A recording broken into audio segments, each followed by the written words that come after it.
It is the 41st millennium. For more than 100 centuries, the Emperor has sat immobile on the golden throne of earth. He is the master of mankind by the will of the gods, and master of a million worlds by the might of his inexhaustible armies. He is a rotting carcass writhing invisibly with power from the dark age of technology.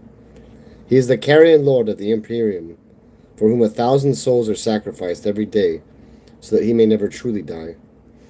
Yet, in his deathless state, the Emperor continues his eternal vigilance. Mighty battle fleets cross the demon-infested miasma of the Warp, the only route between distant stars, their way lit by the Astronomicon, the psychic manifestation of the Emperor's will. Vast armies give battle in his name on uncounted worlds. Greatest among his soldiers are the Adeptus Astartes, the Space Marines, bioengineered super warriors. Their comrades in arms are Legion, the Astra Militarum, and countless planetary defense forces, the ever-vigilant Inquisition, and the tech priests of the Adeptus Mechanicus, to name only a few.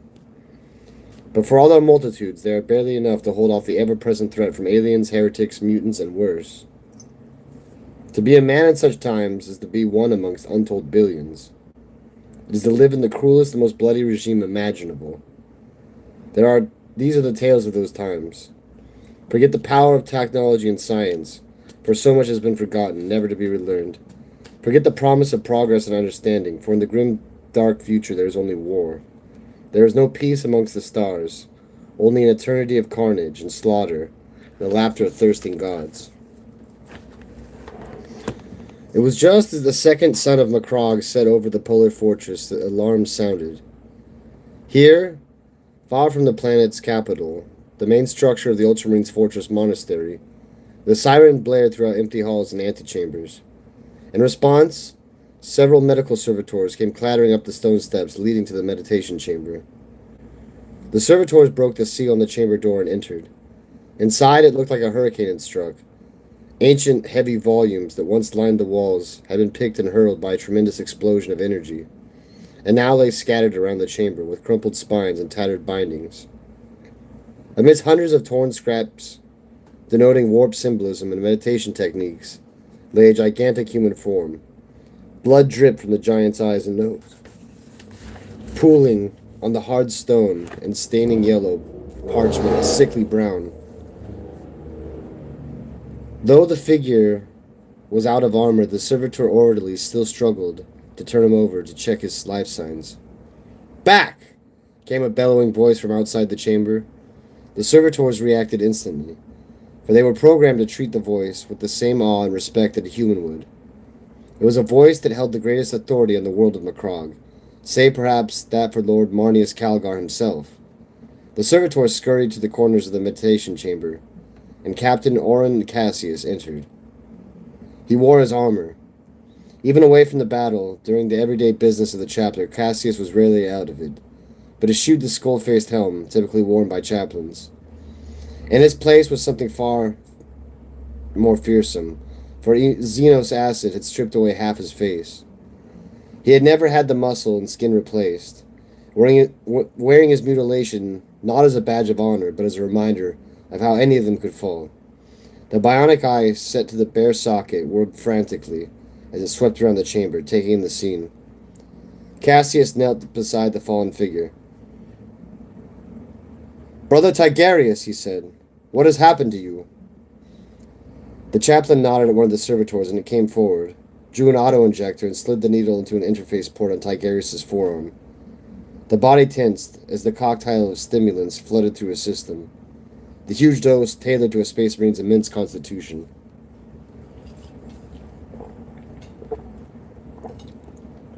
Tigarius gasped, and his bloodshot eyes opened, unfocused and confused.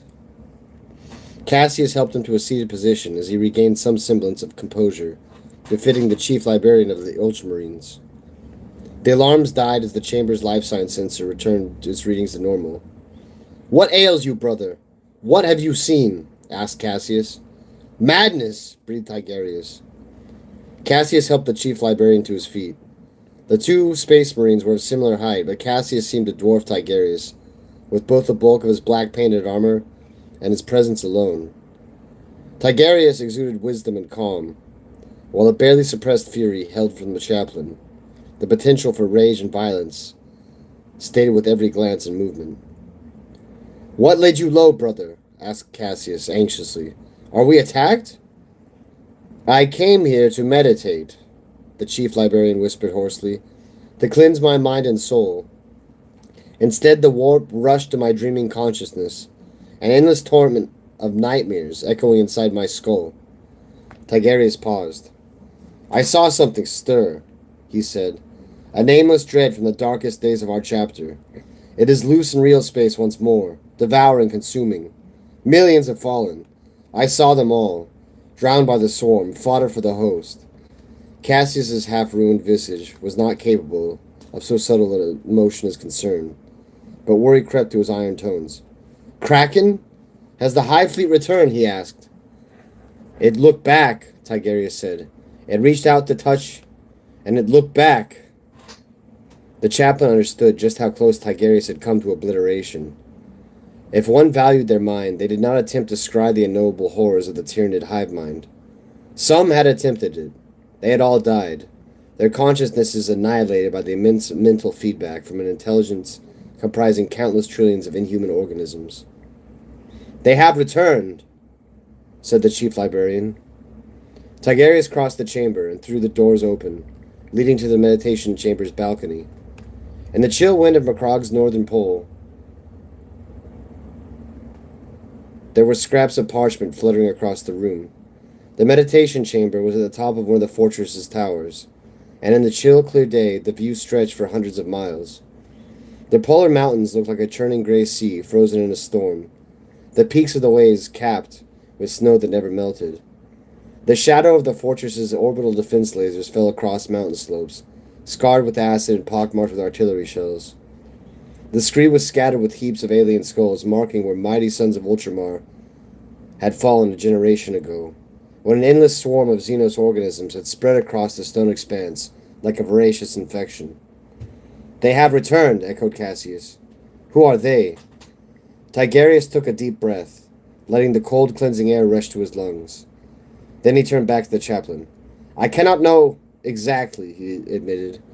2 years ago, when we broke the back of Kraken, the aliens' biovessels fled in 100 directions, slipping back to the warp or disappearing into dark space, too dangerous for us to follow. The hunger I sense could originate from any one of the tendrils of Hive Fleet Kraken, or it could be a harbinger of some new dread, set to be unleashed across the galaxy. He raised a palm and clutched his eye. A hand came away red. "This thing, it knows us," he whispered. "It is a nightmare. Where is it?" said Cassius. Tigerius showed no umbrage to the interruption. "Close," he said. "Too close." There were familiar images buried in the madness. I saw the forges of the machine god, and planets bathed in yellow, toxic sunlight. I fell through the drifting gas fields of an hourglass nebula, the color of burning promethium, and came to rest under the glare of a fading star. He closed his eyes. "The sun and the nebula, I have seen them before. They lie at the edge of the Ultima Segmentum, beyond the Maelstrom." "At the gates of the Segmentum Solar?" "Ryza lies there, as do dozens of other worlds under the control of the Adeptus Mechanicus. How in the Primarch's name could they have missed this? The Adeptus Mechanicus obsess over their own mysteries, while the galaxy moves on around them," said Tigerius. "The whole Era subsector could fall," said Cassius. "Would that I could say otherwise. We should consider consulting with Lord Calgar immediately. We should also make contact with the Mechanicus. Come." The chief librarian pushed open the doors of the Medicaid state chamber, and together the Space Marines strode through the steps and out a long, vaulted hallway. "The Ultramarines must respond," said Cassius as they went. "An overwhelming force must be assembled to crush this threat quickly. Do you not agree?" "If I said no," said Lord Tigerius with a half-weary smile, "would you listen, Lord Chaplain?" The engine screamed, and the world called Kolovan screamed back, a howl of toxic storm that roared and scraped the lower hull of the drop pod. Cassius knew the violent sensations of a drop pod assault immediately, the chill wave of the thin atmosphere, The hammering of the retrojets firing up, the hiss and buffet of the pod punching down through the cloud, over the rising bellow of the jets fighting against the thickening air. The pod screeched to its final altitude. These sensations were as familiar as taking a breath. Leaning to the pod's lurches was like taking a step or speaking a word. "Clear your minds, brethren," said Cassius, trusting in the amplified Vox unit to carry his voice over the storm of the descent. "Seize upon only that symbol that shall lead you to victory. The sacrifice of Lord Gilliman, a passage from the Codex, the sight of blessed Macrog from space, an emblem for all we fight for. Take it and focus on it, and your soul shall be ready for the fight. Be pure and steel-hearted. Be all that is fury and righteousness." He was taking his descent to the surface alongside a tactical squad from the 3rd Company. Sergeant Veglar led them, a gray-haired veteran whose temple and left cheek glinted in the dull sheen of bionics. For now, his stern visage was hidden between the pitiless iron mask of his red Mark VII armor, and he sat with the easy calm of a warrior who had been through dozens, hundreds of landings like this. Cassius had not fought beside Venegar before, but Captain Fabian spoke highly of him. He knew the names and faces of the others, but had not yet ascribed particular value to any of them. He would see them fight, and then he would know them. The grav restraints tightened and forced Cassius back to the plasteel frame, holding his armored body in place. A moment later, the drop pod slammed to the ground. The retrojets and shock absorbers did not completely cancel out the teeth-rattling impact, and Cassius's head snapped back and forth with the force. The strain around Cassius's right arm snapped free. The chaplain drew his Croesus Arcanum from the compartment to his side. He was armed. He was ready to kill. The explosive bolts in the drop pod's upper hull fired like a series of gunshots. Light blared in as the hull split into 4 sections and fell away, exposing the Space Marines inside of the Son of Colvin for the first time. The star that hovered overhead and shone between the clouds of filthy brown toxins was a painful acrid yellow. It fell on a broken plane, as if the surface had been baked hard by the sun and shattered by a vast hammer. Deep fissures broke the land up into patches of scorched ground, and fingers of rock broke through the bones of the planet, where the ground had been particularly tortured. A distant line of smoldering mountains made out the geological activity that had torn this place up over and over again. More drop pods bearing the colors of the 3rd and 5th Companies were thudding home, raising splintering showers of broken earth. And as the craft's bolts fired, squads of Ultramarines leapt out, weapons raised and ready to kill, the blue of their armor discolored by the sickly filter of Colvin's sun.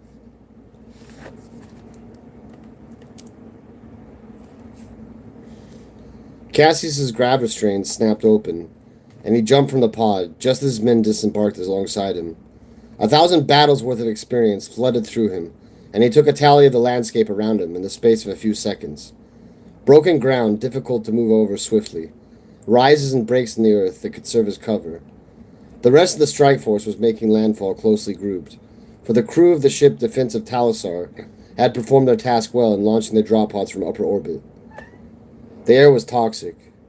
It would have dropped a normal man in a couple of seconds. A Space Marine's constitution could survive it initially, but it would build up over time, and so Cassius wore a rebreather over his mouth and nose. The toxins stung the skin that still remained on his blasted face. The wind carried them sharp with the dirt, whipped up by the drop pod's impact.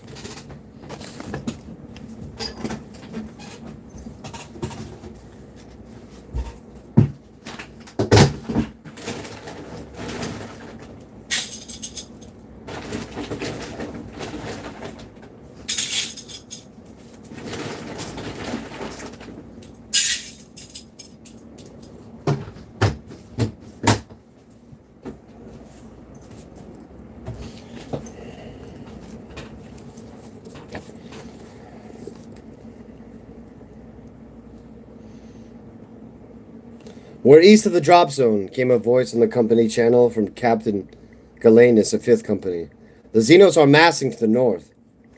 Sigillite's teeth, swore Captain Fabian of the 3rd over the Vox, We expected no resistance here. Do I detect dismay, brother captain, said Cassius. This is but a drop in the ocean compared to what will come. Let the men test their fury, it will do them good.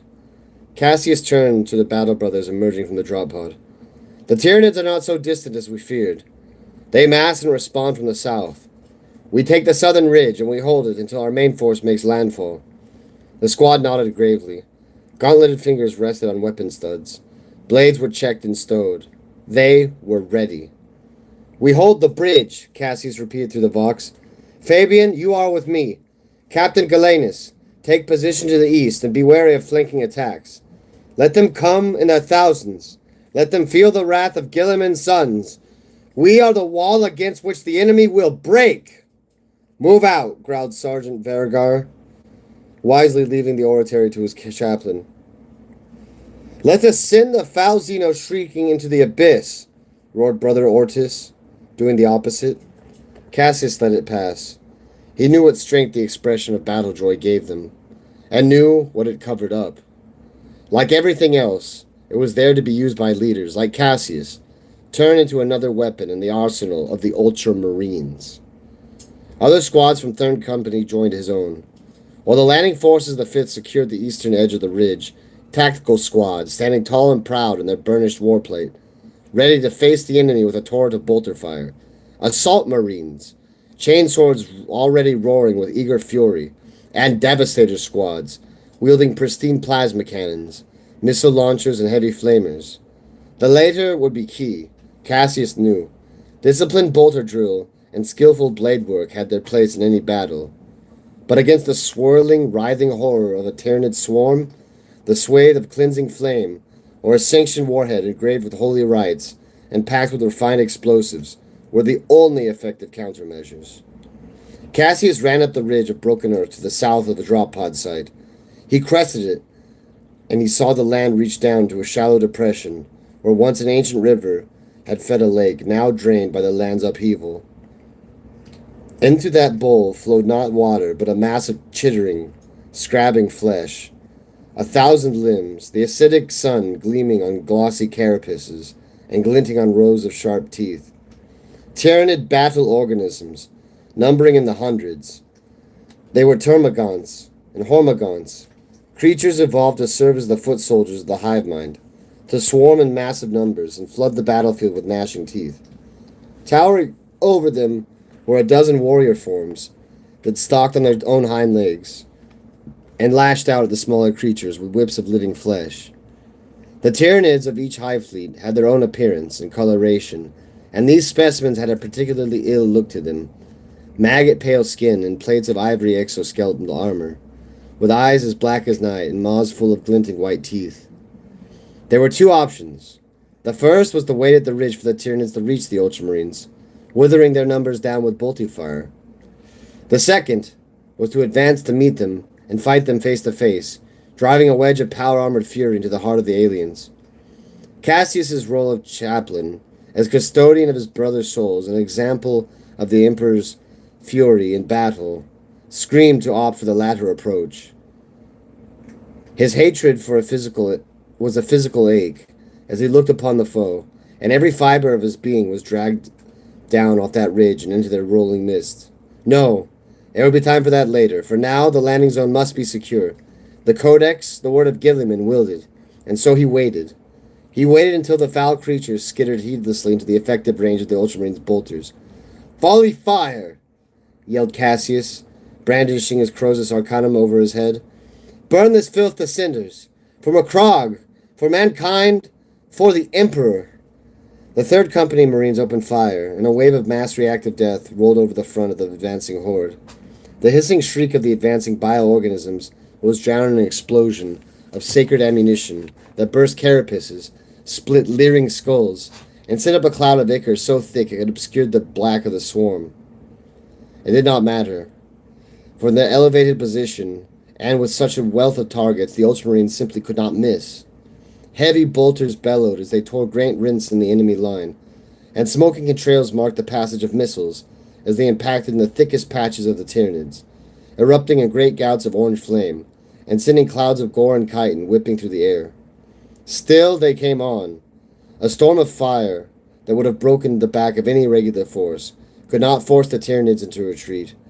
These creatures were bred only to die and kill, and fear was a mortal concept that simply could not be applied to whatever vile consciousness urged them forward. Each war organism was perfectly adapted to its battlefield role, and while the Hormagaunts were evolved to leap and slash with huge claws on their forelegs, the more numerous Termagants had forelimbs adapted to wield symbiotic organisms as missile weapons. Through the torrent of bolter rounds that bracketed the Dust Bowl, dozens of Termagants scuttled forward, and their flesh bores raised in a hail of biological rounds erupted. Cassius dropped a shoulder to take on the incoming fire. Burrowing beetles thudded into his armor as he ran, the tiny creatures expending their short lifespans and chewing through their target. The ceramite of Cassius's armor held, and the beetles fell away as the bipedal warriors roared, and the Termagants loped to the fore. Shrieking and hissing, they clawed their way to the rise and towards the Ultramarines. Cassius brought his combi bolter up and fired into the clutch of Hormagaunts leaping towards him. They were so fast they could cover the ground from long bolter range to close combat more quickly than most warriors could bring their weapons to bear. Cassius was ready for them, and he felt the familiar kick of the combi bolter in his hand as he sent a volley of shots into the Tyranids. Two fell, tumbling behind the hooves of the Xenos behind them. With a flick of his thumb, Cassius switched the firing modes. The next time he pulled the trigger, a gout of flame spurted from the underbarrel flamer nozzle. Another Hormagaunt was wreathed in a burning fuel and collapsed in a heap, shrieking and spasming as his muscles burned away. Another group of Tyranids made the ridge, and were dismembering an Ultramarine with wicked swipes of their side bone blades. Cassius met them with the bellow of fury, and swung his Croesus. He aimed his holy weapon at a warrior organism, looking up from the dead space marine. Gobbets of flesh and splatters of blood splattered across its vile maw. The Xenos seemed to move in slow motion, as the upward arc of Cassius's Croesus scattered its twin foreclaws. Screeching, the Hormagaunt slammed into Cassius, and he threw it to the ground, putting a bolter round through its skull as it writhed in the dirt. He risked a glance down the line. The third were butchering the enemy, with the same furious enthusiasm on every side. Sergeant Vergergar rammed his chain blade into the throat of a creature that tried to slash at him, hauling it to the air, and firing 3 bursts to his torso with his bolt pistol. Brother Estes laid down wicked bursts of covering fire, while Brother Olean primed and rolled a frag grenade down the ridge. Cassius did not see what it hit, but heard the wet thud of its destination, and felt a rain of dry earth and rancid biological matter splattered across the face. He almost smiled. A group of Termagants scuttled to the pack of the squad's right, trying to sweep around them and launch flesh-bore volleys from behind. They were met by a storm of bolter fire, the battle brothers of the 3rd Company. Captain Fabian directed his squads into position as they hammered volley after volley into the Tyranids. His skin was slick with alien blood, and he raised it in salute to the chaplain before spinning to unleash a torrent of energy from his plasma pistol, the white-hot bolts of flame enveloping a trio of warrior organisms and burning them to nothing. "We deny them," yelled Cassius. "We wet the desert with their foul blood." Brother Morvian crashed into a Hormagaunt a few steps from Cassius, bowling the creature into its back legs with the weight of his armored body. Morvian snarled as he rammed his close combat knife through the Hormagaunt's throat. "Die!" he spat. "Die!" He had lost his grip on his bolter, but was using his weight to pin the creature down as he punched and stamped on its skull, cracking its chitin plating and dousing himself in sickly blue fluid as he jerked the pale blade back and forth. "Morvian!" roared Cassius. "Kill the damn thing and recover your weapon!" The chaplain marked the Space Marine's name for censure. Ultramarines did not abandon their weapons and ignore a tactical advantage to brawl with the enemy. Cassius waded through the Tyranids, batting aside one Hormagaunt and letting Morvian fend off another. Above the sea of snapping teeth and claws loomed the shape of the closest warrior form, twice the height of a Space Marine, wielding twin bone blades, with one pair of forearms, and a long-barreled weapon of flesh and bone with the other. The Tyranid warrior saw Cassius approaching. Its deep-set black eyes, like flecks of obsidian set into its face, focused on him. Like its swarming cousins, the thing was an anemic yellow-white, streaked with veins of cancerous black. It raised its weapon, and the end of the barrel snarled like a mouth, a spiny tongue slavering between its fleshy lips. The bulbous gland at the base of the barrel flared, and the weapon belched a mass of thorny vine-like tendons that slammed into Cassius. The thorns twined around him and constricted as he tried to move. Cassius ripped an arm free and let the Crozius' power field discharge. The power weapon shredded through the vines and he was free, kicking his way close to the distance of the warrior. There was symbolism to war that every chaplain had etched in his memory, just as a commander had to know the name of every man in his company. A chaplain had to know images and sensations that would drive his battle brothers to greater fury, steadfastness, or pride. A chaplain had to become such an image himself. When Cassius stood at the pulpit and spoke the words of the Codex, or the great deeds of Lord Gilliman and heroes of the chapter, he became like a stained glass window or like a statue, an illustration of the Ultramarines' ideals. When he delivered admonishment to brothers who had been lax in their duties, he became the face of the Primarch himself, his face hidden by the skull mask of his rank, or Cassius' own mask of scar tissue and bone. And in the thick of battle, when the Ultramarines needed a symbol of fury and relentlessness, Cassius became that symbol. His battle brothers saw him as he leapt at the Tyranid warrior, within the arc of the strangler cannon and into the sweep of its twin bone swords. Cassius's combi flamer and furnace blasted a sheet of liquid flame into the warrior as it loomed over him. The alien screeched as fire billowed up around it, and muscle blackened and shriveled away. Cassius followed up with a low blow at the creature's hind leg. With a satisfying crunch, the head of the weapon smashed through the chitin of the warrior's exoskeleton, into the pulp of muscle and tissue. The Tyranid warrior dropped to one knee. It had lost none of its speed, and Cassius was barely able to parry the bone sword that lashed at his head. The second strike caught him in a glancing blow on his shoulder, spinning him around and forcing him to throw the Crozius into a desperate guard. As the first blade came down on him again, suddenly the creature rocked to the side, and the weapon limb aimed at his head instead cracked to the ground as the alien fought for balance. 8 Ultramarines stood their ground, pouring a vicious hail of fire into the towering creature. Cassius's head surged with pride as he saw the newcomers.